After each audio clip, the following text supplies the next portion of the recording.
Today, we're diving into a culinary journey through early 20th century America, a time when dishes were stranger, bolder, and sometimes even dangerous. We'll revisit forgotten recipes once proudly served at family tables across the country. But be warned, the most disgusting and truly shocking dishes will appear at the end of this video. Ready? Let's step into a delicious and disturbing past. Our journey through forgotten American dishes begins with a soup once considered luxurious, mock turtle soup. Despite its name, it contained no turtle at all.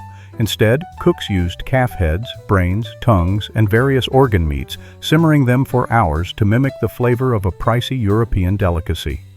Picture a typical American evening in the early 1900s, a wooden table, a kerosene lamp, a family gathering for dinner while the father carefully pours the thick, gelatinous soup into bowls.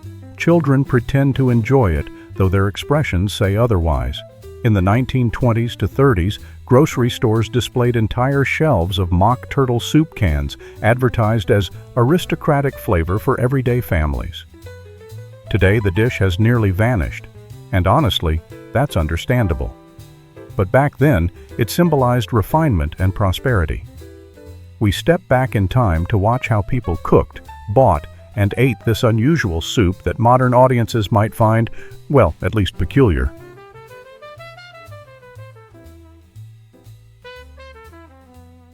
Ambrosia salad was one of the sweetest and strangest dishes of early 20th century America.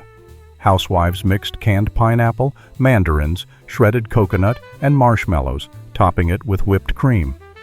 It was proudly served as a holiday salad, and many truly believed it represented Southern culinary tradition. Imagine a 1930s family gathered around a table in a modest home, children eagerly awaiting dessert, even though the dish looks like a chaotic pile of sweets thrown together. Grocery stores were filled with canned fruits, advertised as a taste of paradise. Today it feels overly sugary and chaotic, but in that era, it was a festive staple across the country. We step back in time to see how this exotic dessert delighted families, even if some smiles were forced.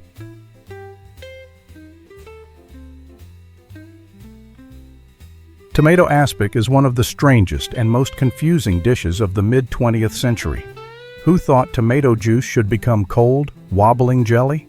Yet in the 1930s to 1950s, it was considered modern, elegant, even scientific. Housewives were obsessed with gelatin, and anything that could be molded was molded. Kitchens buzzed with women mixing tomato juice, gelatin, vinegar, and spices. These bright red molds were proudly served to guests, often decorated with celery or boiled eggs. Grocery stores were flooded with gelatin products, and companies printed booklets filled with unusual recipes. Families ate this dish more out of politeness than pleasure. Today, tomato aspic feels absurd, but once it symbolized modern American cooking. We step back to a time when fashion alone could turn tomato juice into a festive delicacy.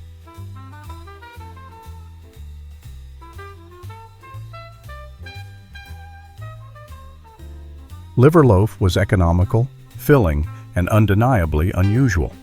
During the Great Depression, families turned to cheap cuts of meat, and liver became a lifesaver. Housewives ground it, mixed it with eggs, onions, and spices, and baked it in a loaf pan. The result was a dense, strongly flavored meatloaf that not everyone appreciated. Grocery stores sold liver in bulk and often handed out free recipes to boost sales. Families served liver loaf for dinner, spread it on bread, even packed it for picnics. Despite its practicality, the dish faded from American kitchens. Today it feels outdated, but once it represented resilience and resourcefulness.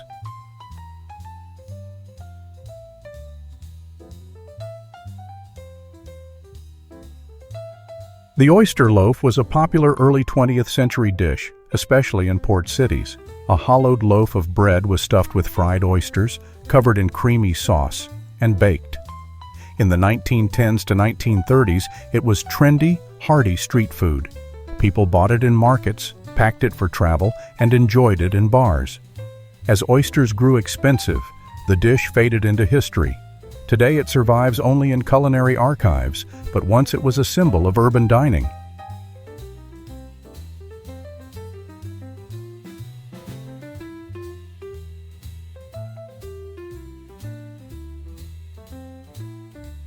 This was a 1950s hit, light, healthy, and incredibly odd.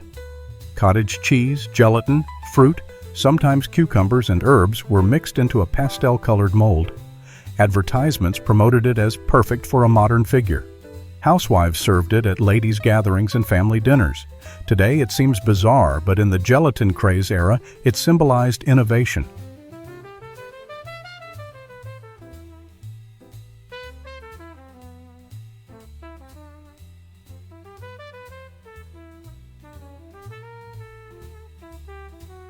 This soup imitated real turtle meat, once common in upscale restaurants. Since most families couldn't afford real turtle, they used calf head, broth, vegetables, and spices to mimic the taste.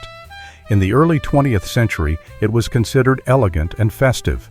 It simmered for hours, filling homes with strong aroma. The trend faded, leaving the recipe behind. Now it seems bizarre, but it was once a symbol of luxury.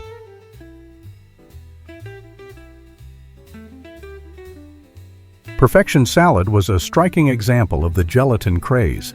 Cabbage, celery, peppers, and cucumbers were suspended in lemon gelatin and served as a festive showpiece. It looked impressive, with colorful vegetables trapped inside a shimmering mold, but the taste was questionable.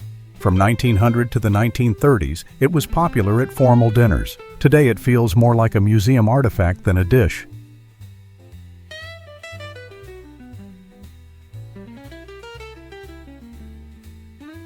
The era of 1900 to 1950 in the United States left behind a unique legacy of trash food, bizarre recipes, jellied salads with canned goods, wild advertising experiments, and dishes that today seem almost unreal.